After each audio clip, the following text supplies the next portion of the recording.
Oke, untuk nomor 2 ya. Oh ya, ini tadi bisa tambahkan apa? Rasa ingin tahu ya, curiosity, rasa ingin tahu. Ya, anggap saja ini nomor 1, ini sekarang nomor 2 gitu aja. Nah, proses berpikir untuk memecahkan secara sistematis, empiris dan terkontrol, inilah disebut dengan metode ilmiah. Ya, jadi sebelumnya sudah kita bahas, sistematis ini perwujudannya adalah metode ilmiah. Nah, metode ilmiah itu ada langkah-langkah. Memang dia di beberapa literatur itu ada perbedaan-perbedaan ya, langkah ya, tapi kurang lebih sama lah. Jadi kurang lebih metode ilmiah itu seperti ini, metode ilmiah ya. Kadang-kadang ada beberapa poin yang tertukar gitu ya, jadi agak naik agak turun, tapi kurang lebih seperti ini metode ilmiah ya.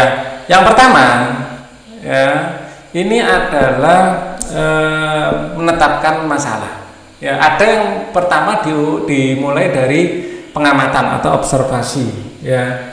Cuman ada juga banyak juga yang menuliskan adalah menetapkan masalah. Jadi memang menetapkan masalah itu hasil dari observasi juga. Jadi ini agak kayak ayam dan telur, siapa yang lebih dulu ya. Jadi secara sistematis menurut aku sih lebih enak ditulis pertama menentukan masalah yang ingin dibahas ya, menentukan masalah, menentukan permasalahan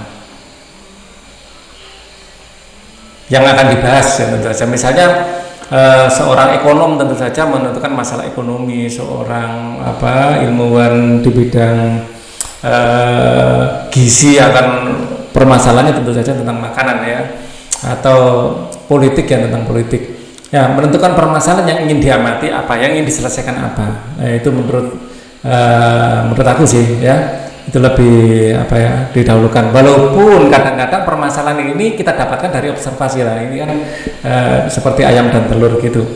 Nomor 2 ini kemudian ini menurut Pak Ali ya, pertama menentukan masalah, kedua ini melakukan tentu saja pengumpulan data, mengumpulkan data sementara ya, mengumpulkan data awal dari pengumpulan data awal ini bisa dari observasi, kita lihat aja ya. Kemudian bisa juga studi literatur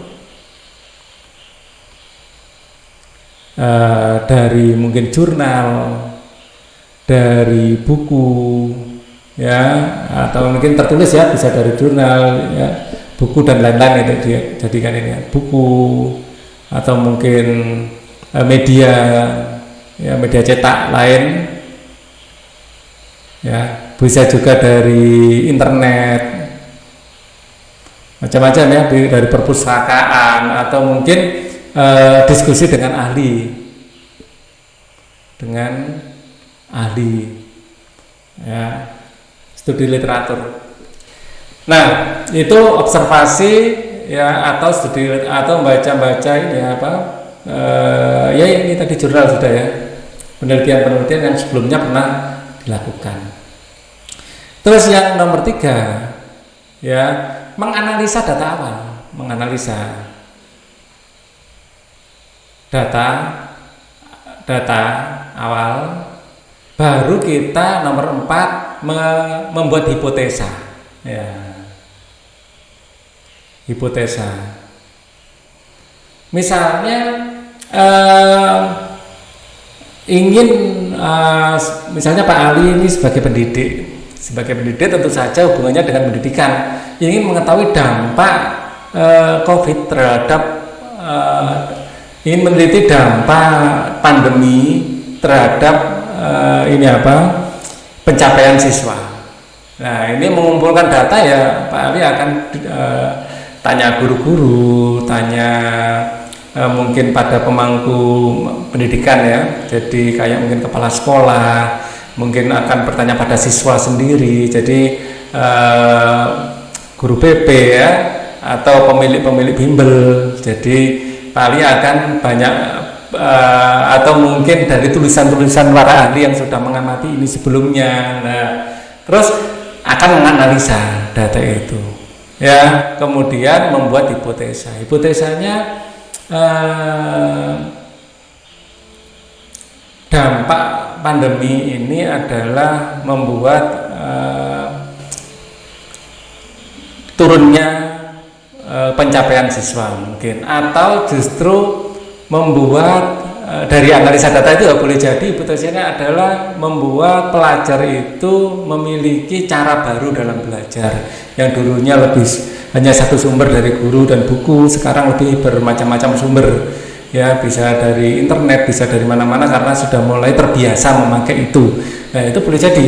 Nah, hal hipotesa ini didapatkan dari mana? Ya, dari menganalisa data ini. Ya, kita nggak bisa ngarang-ngarang hipotesa juga. Belum sudah berhipotesa, wah pasti turun, pasti hancur deh pendidikan. Belum tentu juga. Ya, boleh jadi ada potensi-potensi justru karena pandemi banyak anak tergali potensinya. Anak yang suka musik lebih bisa mendalami musik, anak ya bisa macam-macam ya hipotesanya. Nah, ini didapatkan dari analisa data.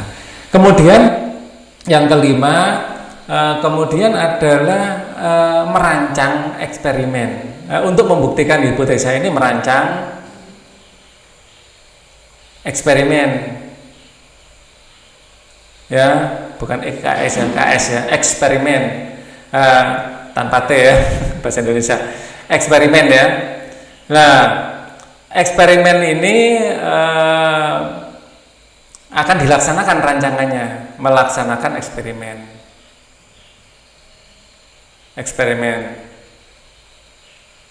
Ya, terserah eksperimennya itu, mungkin kalau masalah-masalah pendidikan seperti ini bukan yang membuat reaksi-reaksi gitu kan, membuat serangkaian angket untuk diberikan disebar pada siswa, ya.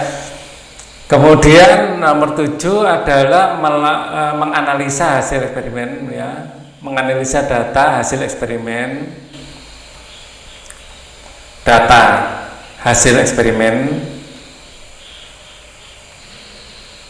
ya, menganalisa data itu ada dua. Jadi data awal itu dianalisa dan menganalisa data hasil eksperimen. Atau kadang-kadang di buku-buku ini nggak dituliskan melaksanakan eksperimen terus mengambil kesimpulan. Dianggap menganalisa data ini adalah bagian dari eksperimen, ini sub dari eksperimen. Misalnya ini 6A, ini adalah 6B, bisa dianggap seperti itu. Jadi menganalisa data eksperimen itu bagian dari eksperimen itu sendiri, boleh jadi seperti itu ya. Jadi nomor 7 ini boleh ditulis, boleh tidak sebenarnya.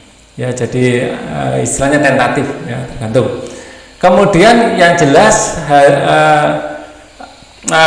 eksperimen kan menghasilkan kesimpulan, membuat kesimpulan hasil eksperimen apa, dan kesimpulan ini akan dituliskan dalam sebuah jurnal kalau bisa membuat jurnal atau mempublish jurnal ya, dan bisa nomor 10 mempublishnya. Jadi langkah-langkah bisa agak panjang ya. Jadi membuat jurnal dan mempublishnya tentu saja. Nah, ini sebenarnya bisa diperas atau diringkas menjadi hanya 7 mungkin, bisa dengan merancang dan melaksanakan eksperimen ini dijadikan satu ya, merancang dan melaksanakan eksperimen serta menganalisa data eksperimen ini sebenarnya bisa dijadikan satu ya. Merancang, melaksanakan dan menganalisa data eksperimen ini dianggap nomor 5, nomor 6 membuat kesimpulan, dan nomor 7 membuat jurnal boleh. Jadi langkah ini jadikan satu kalimat sebenarnya sah-sah saja, nggak masalah ya. Oke, jadi kalau ada pertanyaan langkah kelima dalam metode ilmiah, agak susah jawabnya. Langkah kelima itu yang mana ya? 1, 2, 3, 4-nya apa dulu? Baru kita bisa bilang. Jadi memang penulisannya itu beda pengarang mungkin akan menghasilkan beda. Jadi tidak bijak rasanya kalau kita tanya langkah kedua dalam metode ilmiah atau langkah keempat dalam metode ilmiah apa, itu ya pertanyaan yang kurang pas ya, kalau menurut Pak Ali seperti itu.